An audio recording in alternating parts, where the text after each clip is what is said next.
abantwana egameni likaJesu elinamandla wonke usengqondo zabo egameni elinamandla ubaphe uNkulunkulu wethu ongcwele sineke sey'ncwadi zabo nokulalela othisha nenhlonipho nokwethemba phezu kwezinto zonke.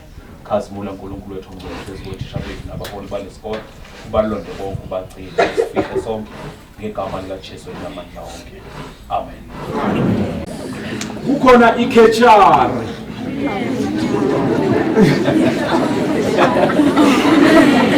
ivomi itoza khona la eKabhana ushaya izandla.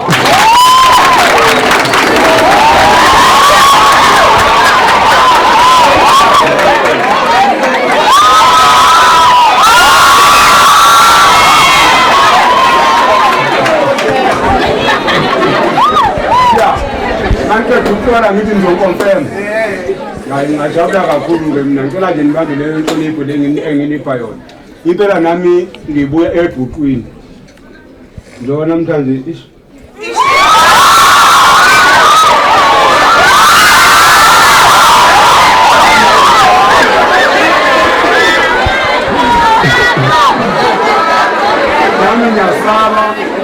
nami ngiyasaba ivele ngiyibona engangacabanga ukuthi ngivele ngibe yiyo. Indlela engangacabanga ukuthi ngivele ngibe yiyo nale ntanga. Vele iqiniso lihle. Omakhalwane emabehlabili bengihamba ngifinisha umcimbi. Namhlanje ngibone ekutheni bese esikoleni ekuthiwa iShafana. Ngizokusho konke ngempilo yami ekuqaleni la beyikhona njengoba namhlanje ikuleli zinga impela ngiyahamba angigcinile-ke ngokuya kuSijaba ngisaqhubeka impela ngisaya phambili ngisazoqhubeka nje nginibitozise nginjoyise nihlole nenze konke nje cela nisilandele kakhulu siyanithanda futhi nathi kakhulu.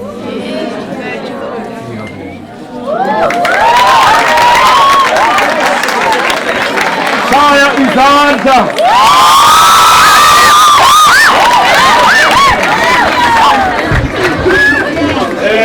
Siyabonga kakhulu into ebesiveza la ukuthi kuyenzeka empilweni impilo uyiqale kabi kodwa ave kukuhle ukuyiphetha kahle impilo. Angithi sifunde lokho. Yes. Umhlonishwa uyasho ukuthi ubedla ini imboza umqondo yawumboza kumqondo nani lembamba yambambezela ke ngempela kodwa namhlanje ke uyicatch angithi nana mehleni wakhetshile impela nje hamba la wenze ini ikhetchiology so siyabonga sishaya izandla kakhulu.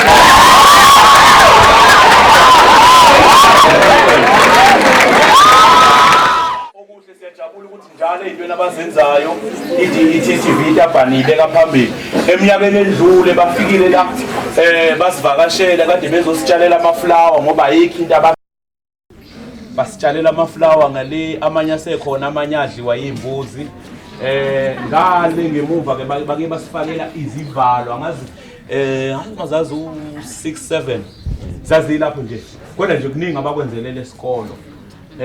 Siyajabula kakhulu banokusixhumanisa nanabantu abaningi ngendlela nje right.